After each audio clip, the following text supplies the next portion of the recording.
என்னங்க தொட்டின பல்ல கட்டி போடுவேன். வீட்டுல விறகு இல்ல, காட்டுல போய் விறகு எடுத்துட்டு வாங்க, சோறு ஆக்கணும். சோத்தாக்கி நாய்க்கு வை, மிச்சம் இருந்தா நீங்க தின்னு. இந்த பார், உன் சோறு வேண்டாம், எனக்கு நீயும் வேண்டாம். ஏன் மூஞ்ச உம்முன்னு வச்சுக்கிட்டு இருக்கீங்க? மூஞ்சி நான் உம்முன்னு வைப்பேன், பம்முன்னு வைப்பேன். அத கேட்க நீ யாரடி? இத்தனை வருஷமா என்னோட குடும்பம் நடத்திட்டு திடீர்னு என் மேல சந்தேகப்படுறீங்களே. சந்தேகப்படுறதுக்கு எத்தனை வருஷம், எந்த வருஷம், எந்த தேதி, எந்த நிமிஷத்துல வரலாண்டி? நான் ஒண்ணு நீங்க நினைக்கிற மாதிரி இல்ல, என்ன நம்புங்க. ஆமா, உன்னை நம்புறாங்க, நம்புன்னு போடி. என்னங்க ஒன்னாங்க பணங்க தென்னங்க அப்புன்னா ராமரே சீதை மேல சந்தேகப்பட்டு தீ குளிக்க சொன்னாரு. சந்தேகம் வந்தா செய்ய வேண்டியதுதானே. அவ்வளவு நல்ல வெங்காலே பச்சை வாழை மட்டி அடுப்புல வச்சு எரிச்சிருக்காரு. அது எப்படின்னு பச்சை மட்டை தீ பிடிச்சி எரியும்? என்னது புரியா பேசிக்கிட்டு, பத்தினி பத்த வச்சா வாழை மரமே எரியும். ஆமாமா, நான் கூட இது கூட புரியாம இருக்கு தம்பி. தம்பி கூத்துன்னு ஒரு சாதாரண நினைச்சுக்கா தம்பி, அவ்வளவும் சத்தியம் உண்மை. என்னையா கூத்துங்கிறீங்க சத்தியம்ங்கிறீங்க? பத்தினி பத்த வச்சா பச்சை வாழை மரம் கூட எரியுங்கிறேன். என்னது? பத்தினி பத்த வச்சா பச்சை வாழை மரம் கூட எரியுமா? உண்மை. ஆமாண்ணே, பத்தினி பத்த வச்சா பச்சை வாழை மரம் கூட எரியும்ண்ணே. பத்தினி பத்த வச்சா பச்சை வாழை மரமும் எரியும்.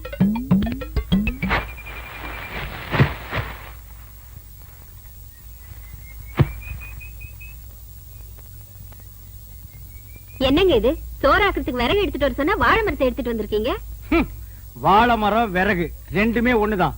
இதை எடுத்துட்டு போய் அடுப்பத்த வச்சு சோறு குழம்பெல்லாம் ஆக்கி அரை மணி நேரத்துல எனக்கு போடு. என்ன சொல்றீங்க? வாழை மரத்தை பத்த வச்சு சோறாக்க சொல்றீங்களே, உங்களுக்கு என்ன பைத்தியமா பிடிச்சிருக்கு? கேப்படி கேப்ப, கொஞ்சம் ஏமாந்தா நீங்க ஆம்பளைங்களை பைத்தியம் பிடிக்க வச்சிருவீங்களே. மரியாதை இதை எடுத்துட்டு போய் பத்த வச்சு எரி. எப்படி எரியும்? பத்தினி பத்த வச்சா பச்சை வாழை மரம் கூட எரிய முடி. அதாண்டி இல்ல. அட போங்க, விறகு ஈரமா இருந்தாலும் எரிய மாட்டேங்குது, வாழை மரம் எரியுதா? அப்படின்னா உனக்கு அந்த டப்பா தலையிருக்கு ஏதோ இருக்கு. இல்லன்னா அந்த மூஞ்சி பார்த்தா நாயே வாந்தி எடுக்காது. அது கிட்ட போய் உட்கார்ந்துட்டு மனமேவும் ராஜகுமாரா இப்படி எல்லாம் கொஞ்சம் நீ. அதான் உனக்கு உள்ளூர பயம், நம்ம பத்த வச்சா எரியாதுன்ட்டு. இத முதல்ல உங்ககிட்ட கொடுத்து பத்த வைக்க சொன்னது யாரு? நம்ம தங்க முத்து கண்ணுசாமி பழனிசாமி தான். முதல்ல அவங்க பொண்டாட்டிங்களை பத்த வைக்க சொல்லுங்க, அதுக்கப்புறம் நான் பத்த வைக்கிறேன். போடி, உன்ன மாதிரி அவங்க பொண்டாட்டிலாம் அவங்க எல்லாம் வாழைத்தோப்புக்கு நடுவில் போய் நின்னா வாழைத்தோப்பே தீ பத்திட்டு எரிய முடியும். இப்ப அவங்க எரிய வச்சா நீ எரிய வைக்கிறேங்கிற? ஆமா. நிஜமா? ஆமா. இல்லண்ணே, வாழை மரத்தோட வரீங்க. எங்க இந்த வாழை மரத்தை பத்தி இருக்கா சொல்லு. என்ன புரியாம பேசுறீங்க? பத்தினி பத்த வச்சா இந்த வாழை மரமே எரியுமே. உன் பொண்டாட்டி கொஞ்சம் கூப்பிடு.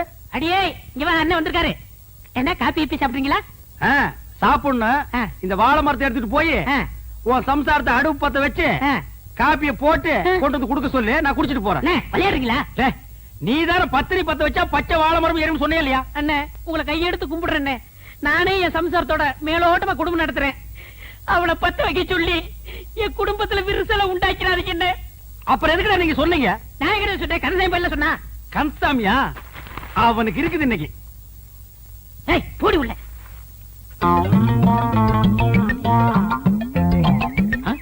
என்ன பச்சை முத்தனே வாழை மரம் கைமா அழைக்கிறீங்க? உன் பொண்டாட்டி கூப்பிடு. அண்ணே, என் பொண்டாட்டி ரொம்ப அழகா இருப்பா, ஆனா கொஞ்சம் கருப்பு. சமத்தாயி பாடிங்க. என் பொண்டாட்டி வந்துட்டா. இதுதான் கொஞ்சம் கருப்பா, தார்ல தலை கூத்துன மாதிரி இருக்கு. சரி, இதை எடுத்துட்டு போய் உன் பொண்டாட்டி அடுப்பத்த வைக்க சொல்லு.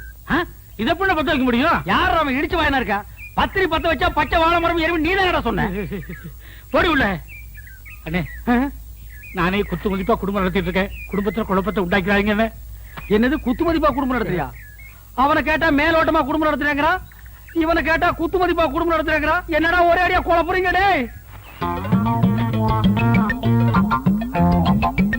டேய், உன் பொண்டாட்டி கூப்பிடு. நான் கூப்பிட்டா வரமாட்டா. எது வரமாட்டாரா? நீ புருஷன் தானே?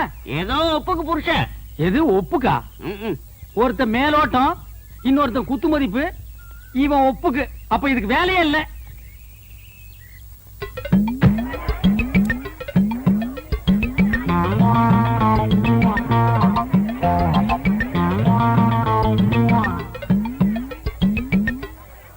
யக்கா, நீ வந்து பத்த வைக்க. இல்ல அம்மா, நீ வந்து பத்த வைமா. அண்ணி, நீங்க வந்து பத்த வைங்க. அண்ணி, அத்தை, நீ வந்து பத்த வைத்த. பத்த வைப்பா. அட போங்க. போடா. கண்ணி மக்கா, நீங்க வந்து பத்த வைங்க. முடியாது. எம்மா, நீ வந்து பத்த வைமா. எம்மாடி, நீ வந்து பத்த வைமா. அக்காடி, நீ பாட்டி, நீ பத்த வை பாட்டி. என்னால முடியாதப்பா. பாட்டி நீயுமா பாட்டி? அப்படின்னா இந்த ஊர்ல யாருமே பத்த வைக்க முடியாது. ஊரே அப்படின்னா நீ அப்படி இருந்துட்டு போடி. ஏதோ அந்த காலத்துல ஒரு பழமொழி சொன்னாங்க, வாழை மட்டை 10 மணி. அத நெசமணி தான் நம்பிட்டு ஊர்ல உள்ள பொம்பளைகளை பத்தவைன்னு எப்படியே பத்த வைக்கிறது? டீச்சர் அம்மா, உங்களுக்கு என்ன பைத்தியம் கிட்டியும் பிடிச்சி வச்சா? அதானே டாக்டர் எவ்வளவு தங்கமானவர், அவர் உங்க கையை பிடிச்சு விட்டாருன்னு சொல்றீங்களே. அதானே வேற யாராச்சும் சொல்லிருந்தா கூட நம்பலாம். அதுக்கு என்ன எல்லாம் பார்த்து சொல்ற? வேற யாரும் பார்த்து சொல்லண்டா. டாக்டர், இந்த அம்மா உங்க மேல சொல்ல குற்றத்துக்கு நீங்க என்ன சொல்றீங்க? டாக்டர் ஐயா, நடந்தது என்னன்னு தேங்காய் உடைக்கிற மாதிரி பட்டுன்னு போட்டு உடைங்க. டேய், டாக்டர் இதுக்கு முன்னாடி என்ன பிள்ளையார் கோயில தேங்காய் உடைச்சிட்டு இருந்தாரு. இது பஞ்சாயத்துடா. உன்னை எல்லாம் யாரா உள்ள விட்டது? நானும் அப்ப இருந்து பாக்குறேன், அந்த பொம்பளை கிட்ட உடைச்சிட்டே நிக்கிறான். போடா. நான் தொட்டது உண்மைதான்.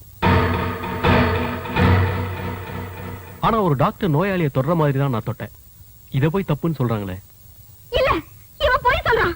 இவன் என்ன தொட்டது தப்பான எண்ணத்துலதான். ஏன் டீச்சர், போன வாரம் கூட என் பொண்ணு டாக்டர் கிட்ட போய் ஊசி போட்டுட்டு வந்தா. அவகிட்ட தப்பா நடக்காதவரு உங்ககிட்ட தப்பா நடந்துகிட்டாருன்னு சொல்றியே, அது எப்படி டீச்சர் நம்புறது? ஏமா, உங்ககிட்ட டாக்டர் தப்பா நடந்துகிட்டாரா? இல்ல, ஒத்துரா. ஏங்க அப்படி பாக்குறீங்க? இல்ல இல்லன்னு சொல்லிட்டு உன் பொண்ணு மூஞ்சி புடறங்க மாதிரி கீழே தொங்க போட்டாடா, அதான் பார்த்தேன்.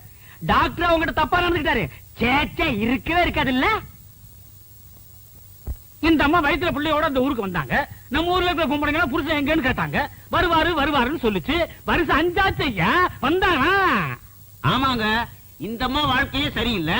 இவங்க போய் டாக்டர் சரியில்லைன்னு சொல்றது அவ்வளவு சரியில்லைங்க. முதல்ல இந்த அம்மா புருஷன் யாருன்னு சொல்ல சொல்லுங்க. என்ன டீச்சர் அம்மா, புருஷன் யாருன்னு கேக்குறாங்கல்ல, சொல்றது இன்னைக்கு இல்ல, என்னைக்காவது ஒரு நாள் என் புருஷன் என்ன ஏத்துக்கத்தான் போறாரு. அன்னைக்கு தெரிஞ்சுக்குவீங்க அவர் யாருன்னு. ஆமா, நீ ஏன் தான் சொல்லிட்டு இருக்க 5 வருஷமா வருவாருன்னு? எங்க வந்தாரு? ஏன் நீ தான் கூட்டு வந்து விடுறது? என்னமோ உன் புருஷன் காணா போற மாதிரி ரொம்ப அழுத்துக்கிறியா? ஐயா, நீங்களே சொல்லுங்க. எவனோ ஒரு கையால் ஆகாதவன் புறம்போக்கு மொல்ல மாதிரி டீச்சர் அம்மாவை ஏமாத்தி கை விட்டு போயிட்டான். பாவம், அதுக்கு அந்த அம்மா என்னங்க பண்ண? பையனை பாரியா, ஒரு சைடு பார்த்தா சிறுத்த மாதிரி இருக்கான், இன்னொரு சைடு பார்த்தா சிங்கக்குட்டி மாதிரி இருக்கான். இந்த பையனை அம்போன்னு விட்டு போயிருக்கானே, அவன் உருப்படுவான் நீங்க நினைக்கிறீங்க? இத பாருங்க, என்ன பத்தி நீங்க என்ன வேணாலும் பேசுங்க. தயவு செஞ்சு அவரை பத்தி ஒண்ணு சொல்லாதீங்க. இதுதான் நம்ம நாட்டு பொம்பளைங்க. விட்டுட்டு போறவங்க மேலே இவ்வளவு மரியாதை வச்சிருக்காங்களே, இவங்க போய் சொல்லுவாங்களா? யோ, இல்லாத புருஷனுக்கு மரியாதை கொடுத்து என்னையா பண்றது?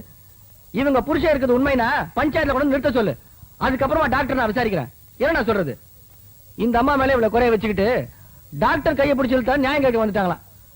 நீங்களும் கூட சேர்ந்து வந்திருக்கீங்க. ஏயா, காலத்துல வேலை வெட்டி போய் பாருங்க. போங்க, வந்துட்டா நியாயம் கேட்கறது. போடி உள்ள. போ, என் கூட வராது. நீ வந்தாலே விளங்காது.